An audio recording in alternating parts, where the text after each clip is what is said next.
Julgamento do STF. As imagens mostram fotos do plenário do STF. As imagens mostram as vítimas sendo resgatadas por profissionais da área da saúde. Olá, tudo bem? Seja bem-vindo a mais um Grande Julgamento. No programa de hoje vamos abordar o julgamento do recurso extraordinário 971-959, interposto pelo Ministério Público do Rio Grande do Sul. No caso específico, o motorista fugiu do local do acidente, onde havia colidido com outro veículo. Foi condenado a 8 meses de detenção, com base no artigo 305 do CTB, o Código de Trânsito Brasileiro. Este artigo tipifica como crime fugir do local do acidente. Mas o motorista foi absolvido logo depois pelo Tribunal de Justiça Gaúcho. Os desembargadores entenderam que a simples presença do motorista poderia ferir o direito da não autoincriminação. Portanto, neste julgamento, os ministros do Supremo têm de responder se o artigo do CTB é constitucional ou não, se é crime ou não fugir do local do acidente. O relator foi o ministro Luiz Fux, que leu o relatório no início da sessão. E a tese submetida à repercussão geral é saber se a garantia constitucional da não incriminação é ofendida pela criação do tipo penal que criminaliza a conduta de afastar-se o condutor do veículo do local do acidente para fugir à responsabilidade penal ou civil que lhe possa ser atribuída. Com o caso concreto apresentado, os ministros passaram a ouvir o representante do Ministério Público do Rio Grande do Sul. Ele disse que o motorista não se autoincrimina quando socorre a vítima. Isso seria feito, segundo ele, durante depoimento à polícia ou ao Ministério Público. Aí sim, o motorista poderia ficar em silêncio. O Ministério Público do Rio Grande do Sul requer seja julgado procedente, seja provido o recurso extraordinário e a repercussão geral para fins de declarar a constitucionalidade do artigo 305 do Código de Trânsito Brasileiro. O representante da Defensoria Pública do Rio de Janeiro, que fez parte do processo como amigo da corte, rebateu. Estar no local não seria um meio de prova? Por mais passivo que seja, não estaria, portanto, contrariando toda a tradição desta casa em afirmar que a não participação do investigado não pode caracterizar crime de desobediência quando ele se nega a essa atividade, seja ela passiva ou omissiva. O Ministério Público Federal declarou ser a favor da procedência da ação. E a Procuradora-Geral, Raquel Dodge, verbalizou essa posição com números. O que quis o legislador? Raquel Dodge, quis Procuradora-Geral da República, no ânimo e na atitude do condutor para que ele esteja presente o tempo todo do local do acidente e contribua de vários modos. Em primeiro lugar, contribua comunicando a ocorrência do acidente às autoridades responsáveis por prestar socorro a essas vítimas. Algumas morrem, 37 mil morreram em 2016, 600 mil ficam com sequelas permanentes a cada ano. Fora os outros que têm sequelas mais leves, não permanentes. Depois da fala da Procuradora-Geral, a palavra voltou ao ministro relator, Luiz Fux. Ele votou pela procedência do recurso extraordinário e deixou claro que a jurisprudência do Supremo Tribunal Federal sempre prestigiou o princípio da não autoincriminação. E esse conceito evoluiu. O Supremo reconhece que não há direito absoluto e que o direito à não incriminação não pode ser interpretado como impeditivo de um suspeito para participar de determinadas ações que visam elucidar os fatos. O ministro foi além. Para ele, não há como perseguir uma sociedade livre, justa e solidária, como determina o artigo 1º da Constituição, se alguém fugir da responsabilidade de ter participado de um acidente de trânsito. Descriminalizar essa conduta significa efetivamente negar a vontade da Casa do Povo, do Parlamento. Por que é que essa conduta é criminalizada? Porque a Constituição promete, em nome do povo, uma sociedade justa e solidária. Como que se pode criar uma sociedade justa e solidária admitindo a juridicidade de uma conduta de quem se afasta do local do acidente para fugir à responsabilidade penal e civil? é absolutamente impossível que uma ordem jurídica não imponha a criminalização dessa conduta. O sujeito é solidário na medida em que respeita a lei, respeita o seu semelhante, o seu concidadão. Só desta forma, senão ele é cúmplice. Se transgride a lei, se desrespeita a lei, ele é um cúmplice, ele é um criminoso, não é? Que tem que ser punido também, porque encobre a transgressão, o delito, o crime propriamente ditos. O voto seguinte foi do ministro Alexandre de Moraes, mas vamos deixar essa nova etapa da sessão para o próximo bloco. O grande julgamento volta depois do intervalo. Vinheta de fechamento de bloco. Vinheta de julgamentos do STF. O grande julgamento trata hoje da sessão do Supremo, que julgou a constitucionalidade na criminalização na conduta do motorista que fugir do local do acidente no trânsito. Essa possibilidade é prevista no artigo 305 do Código de Trânsito Brasileiro. Diz que o condutor que sair do local do acidente com a intenção de fugir à responsabilidade pode ser condenado à detenção ou multa. No primeiro bloco, mostramos a leitura do relatório e as falas do representante do Ministério Público do Rio Grande do Sul, recorrente na ação, do representante da Defensoria Pública do Rio de Janeiro, como amigo da Corte, e da Procuradora-Geral da República. O programa também apresentou o voto do relator, ministro Luiz Fux. Ele votou pela procedência do recurso extraordinário, ou seja, entendeu que é crime o motorista fugir do local do acidente em detrimento à saúde de possíveis vítimas e à responsabilização por danos causados. Nós vamos continuar com o julgamento, agora com o voto do ministro Alexandre de Moraes. O ministro atualizou os números de mortes que haviam sido citados pela Procuradora-Geral. Ela citou os de 2016, ele os de 2017. 2017 nós tivemos 47 mil mortes no trânsito.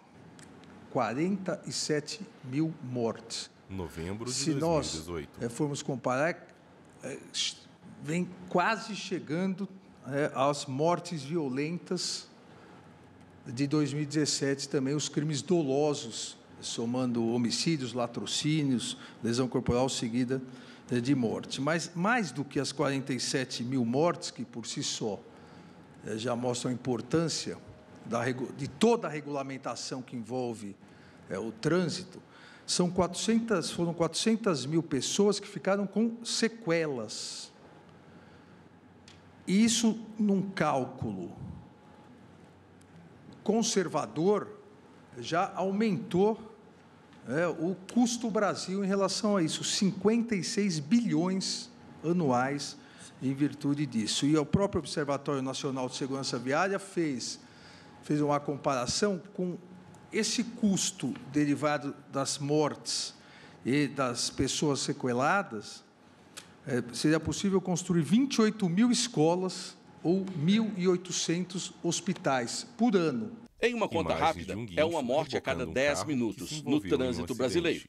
Com essa matemática em mente, o ministro seguiu o relator e votou pela procedência do recurso extraordinário.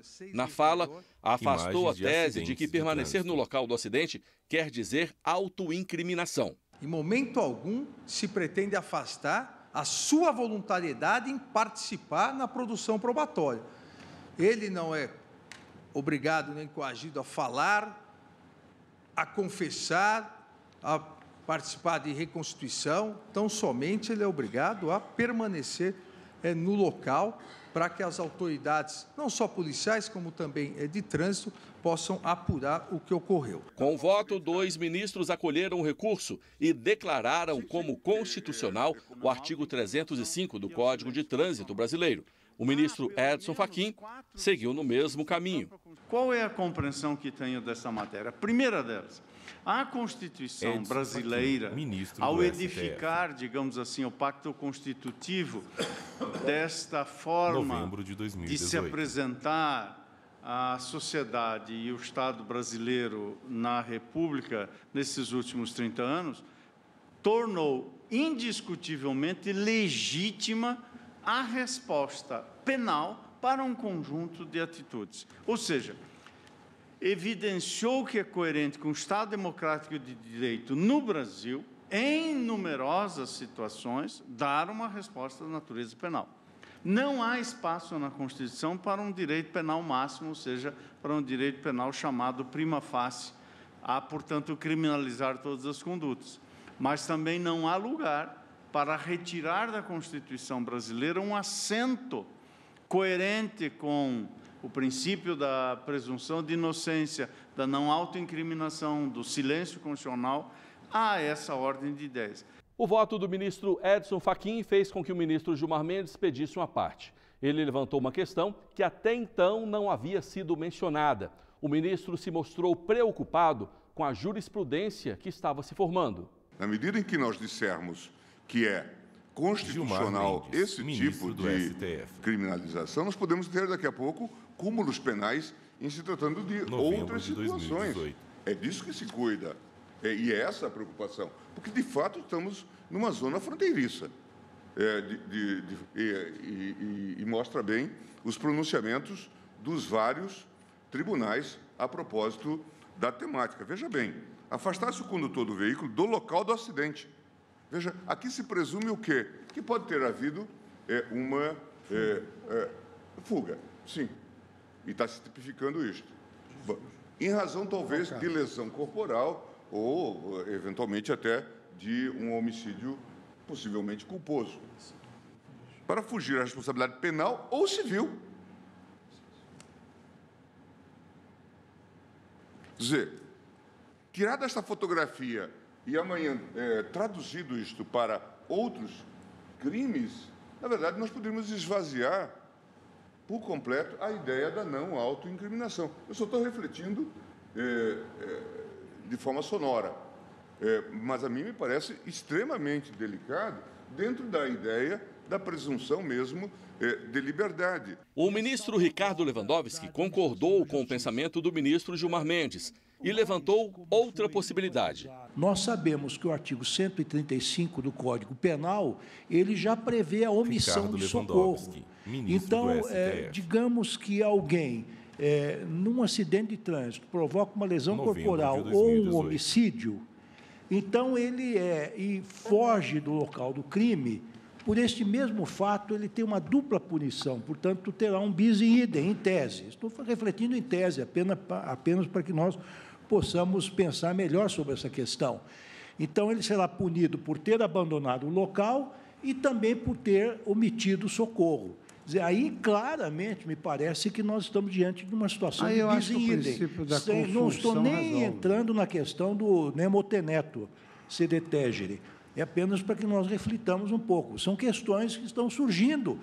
E este aspecto, eu não estou ainda me pronunciando com relação à questão, mas esse aspecto que o ministro, agora, Gilmar Mendes, toca, que é o de incentivar o legislador a criminalizar outras situações que são corriqueiras na vida cotidiana dos cidadãos. Imaginemos um comerciante que foge ante o aparecimento de fiscais, ou auditores fiscais, que estão lá para examinar os livros contábeis. Isso pode, eventualmente, amanhã ser tipificado como uma conduta criminal. Quer dizer, existem várias situações que podem gerar, digamos assim, alguma punição que pode causar certa perplexidade. O relator, ministro Luiz Fux, discordou. Se nós tivéssemos um sistema anglo-saxônico que eles fazem uma divisão muito específica da tese e aplicam a casos que não têm nenhuma vinculação com outra, eu acharia até preocupante que nós dessemos esse passo. Mas só que aqui nós somos minimalistas. Nós temos uma tese afetada da repercussão geral e, quando fixada a tese simulada, ela tem os acordos de referência, que são os acordos sobre acidente de trânsito. Então, eu não vejo esse risco, não. Aqui, o que impressiona também, ministro Fux, é que tribunais de enorme envergadura, de grande prestígio intelectual, por parte dos seus integrantes, como o Tribunal de Justiça de São Paulo, como o Tribunal do Rio Grande do Sul, dentre outros, consideraram inconstitucional esse dispositivo do Código de Trânsito Brasileiro. Isto, a princípio, leva realmente a uma necessidade de uma reflexão. Não é que Vossa Excelência não tenha feito, Vossa Excelência nos brindou com um magnífico voto, mas isso nos leva também a uma reflexão um pouco mais detida, um pouco maior sobre essa questão. Sobretudo, o que me preocupa são essas consequências agora levantadas pelo ministro Gilmar Mendes, sobretudo numa quadra histórica nacional e internacional em que se vê um incremento do punitivismo em matéria penal. Como vimos, os ministros passaram a discutir possibilidades futuras caso o recurso extraordinário fosse julgado procedente. Na verdade, levantaram questões que poderiam mudar o entendimento da maioria, que até aquele momento estava se formando numa direção. Será que houve mudanças? É o que vamos ver depois do intervalo, no terceiro e último bloco do Grandes Julgamentos. Eu volto já. Vinheta de fechamento de bloco. Vinheta de abertura de bloco. Grandes Julgamentos do STF. Este é o terceiro e último bloco do Grandes Julgamentos. Na pauta, o julgamento de um recurso extraordinário que poderia decidir como inconstitucional um artigo do Código de Trânsito Brasileiro. Este artigo diz que comete crime o motorista que fugir do local de um acidente de trânsito. Até agora, nos primeiros votos, os ministros entenderam que o artigo não fere a Constituição. Eles também levantaram a possibilidade de que outros casos semelhantes e corriqueiros, não considerados crimes e nem relacionados a trânsito, poderiam passar a ser depois de novas legislações. Como, por exemplo, um empresário fugir do comércio quando notar a presença de fiscais fazendários. Depois de discutirem essa possibilidade, a leitura dos votos continuou. O ministro Roberto Barroso foi o seguinte, que teve o contraponto do ministro Gilmar Mendes. A pergunta que eu me faço aqui é a seguinte: Barroso, ministro do deve STF. O Estado passar a mensagem de que quem se envolva em um acidente pode fugir do local, deixando para trás vítimas ou danos materiais? E eu penso, com todas as vênias de quem tenha entendimento diferente, que a resposta é negativa. Acho que o Estado não deve dar... Claro, com muito prazer. Eu acho que a pergunta não é esta. A pergunta é se a resposta penal é a adequada. A pergunta, portanto, que me parece que se deve fazer é esta. Gilmar Mendes, se é correto, em casos que tais, dar a resposta penal, usar o direito penal como última ratio. É essa que é a questão. Aqui, eu acho que se nós estendermos o direito à não autoincriminação, a possibilidade de fuga sem atenção à vítima ou a danos, eu penso que nós estaríamos estimulando um comportamento de falta de solidariedade, de irresponsabilidade ou mesmo de esperteza. Com o voto do ministro Roberto Barroso, somaram-se 4 pela procedência do recurso extraordinário. O voto seguinte, da ministra Rosa Weber, se tornou o 5º. A exigência de permanência do condutor no local do acidente permite a sua identificação, facilita a responsabilização penal e o civil e esta obrigação de permanência do motorista envolvido no acidente do trânsito no local dos fatos, especialmente em acidentes com vítimas, apresenta-se como um importante fator de solidariedade a incrementar, ainda que indiretamente, a proteção à vida e integridade física da vítima, bens jurídicos referentes a outros delitos de trânsito. Mais um voto colhido, mais um voto pela procedência do recurso. A palavra passou então à ministra Carmen Lúcia.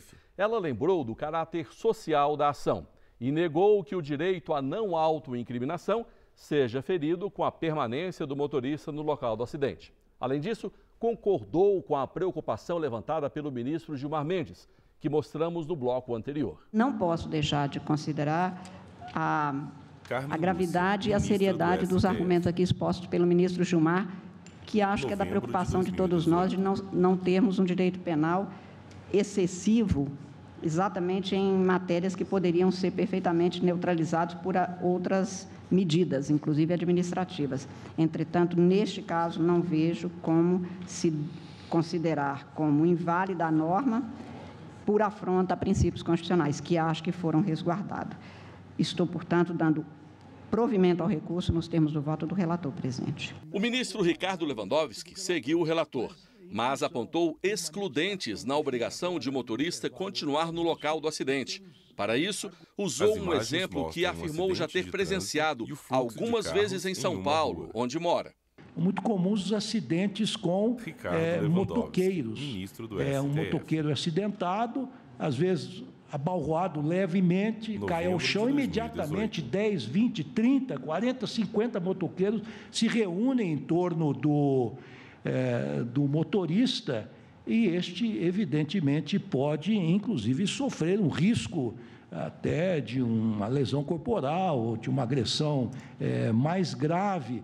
Então, me parece legítimo até que ele se evada do local como, enfim, para preservar a sua incolumidade física. E, por vezes, até o condutor fica lesionado também no acidente. Então, é perfeitamente possível, e o direito o acode nesse sentido, que ele vá procurar o socorro onde quer que entenda razoável e necessário. Muito importante haver essa excludente, que nós sabemos que isso acontece na prática. A sociedade se revolta muito antes de saber o que aconteceu e pode haver, sim, uma retaliação. Então, antes de tudo, ele tem que primar pela sua integridade física.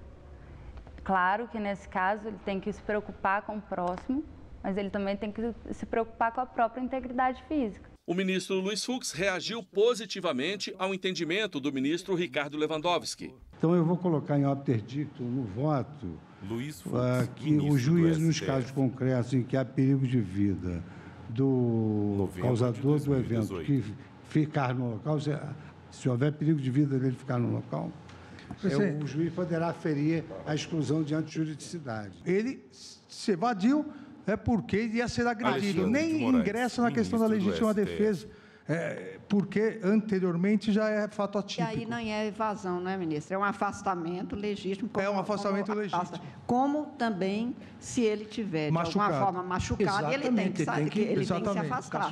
Mas aí é que, como diria Carlos Maximiliano, o direito interpreta-se inteligentemente e o juiz haverá de levar. O importante é que nós, perdão, ministra Carmen, é que nós interpretemos isto com grano salis, porque ou o condutor pode estar ameaçado de morte ou de lesão corporal, ou ele mesmo pode ter sofrido danos em sua incolumidade física e precisa de socorro. Como vimos, o voto do ministro Ricardo Lewandowski fez com que outros ministros ajustassem o voto. Eles reconheceram ser constitucional o artigo do CTB que criminaliza o motorista que fugir do local do acidente de trânsito, mas levantaram excludentes, como ouvimos. Vamos partir agora para o voto do ministro Gilmar Mendes. Ele votou pela improcedência do recurso. Vislumbrando não só a questão em concreto, mas inclusive a possibilidade de que a declaração de constitucionalidade hoje, assaz controvertida em sede de matéria de trânsito, venha a ser replicada em outros casos, comprometendo gravemente os princípios que nós estamos a discutir. O ministro Marco Aurélio foi mais um a divergir. Acompanho o ministro Gilmar Mendes no voto proferido, inclusive quanto ao fato de passarmos a ter, na via indireta, vamos imaginar que não haja vítima pessoa, na vítima indireta, a possibilidade de uma prisão por dívida civil, simplesmente civil. É como voto. O voto do decano, o ministro Celso de Mello, foi na mesma direção. O fato de o condutor do veículo poder permanecer posteriormente em silêncio não afasta a violação ao direito à não autoincriminação quando obrigado a permanecer no local do acidente. O presidente do Supremo, ministro Dias Toffoli, também negou o provimento e proclamou o resultado. Por maioria, foi dado provimento ao recurso. Ministro Dias Toffoli. Vencidos o ministro Gilmar Mendes, ministro Marco Aurélio, ministro Celso de Mello e o ministro Dias Toffoli. O sociólogo ouvido pelo Grande Julgamentos diz que a lei que criminaliza a evasão dos motoristas é positiva e destaca que, a longo prazo, a cultura do trânsito brasileiro deve ser mudada. Para isso, segundo ele, a saída é a educação. Se o sujeito começa a ser, Lúcio Brito, digamos, sociólogo, configurado, plasmado como cidadão na escola fundamental, ele será responsável, ele será uma pessoa obediente à lei. E se a lei tiver poder de dissuasão, de inibição, pelo seu conteúdo rigorosíssimo, então isso é confirmado. Então, a tese aprovada por maioria é a seguinte: a regra que prevê crime no artigo 305 do Código de Trânsito Brasileiro é constitucional, não fere o direito à autoincriminação, mas é garantido o direito ao silêncio e às exclusões de tipicidade e antijuridicidade. Essas exclusões foram acrescentadas depois do voto do ministro Ricardo Lewandowski. Se tiver acontecendo dela perceber Aline que pode Mota, ser agredida advogada, pelas outras pessoas no ambiente, ela pode se evadir do local, mas com esse intuito de proteger a sua própria integridade física, ou então dela mesma ir procurar atendimento médico, ou nos bombeiros, ou no SAMU, mas ela vai ter que provar isso. Então, procurar esse auxílio e ficar ao lado da vítima. Caso seja necessário, nesses outros dois casos, ela terá que provar. O Grande Julgamentos fica por aqui. Para rever o nosso programa, acesse youtube.com/TV Justiça Oficial. Um abraço. Continue com a nossa programação. Vinheta de encerramento. Direção Thiago Peia, Daniel Tobeiro, produção Raiane. Apresentação e texto Cristiano Pereira, Camila Viagem, Kelly Matheus, Figueiredo, Thaís Ribeiro, Cinegafia, Lázaro Filho, Harry West, assistência técnica, Thiago Mesquita, iluminação, Tião Gomes, operação de áudio, Jago Borges, edição e pós-produção, Patrick Gomes, vídeo e Lucas Martins, grupo de programação, Rosa Vaz, grupo técnico, Fábio Guedes, grupo de produção de programas, Tatiana Coclar, supervisão, coordenadoria de TV e rádio, Secretaria de Comunicação Social, STF, realização TV Justiça.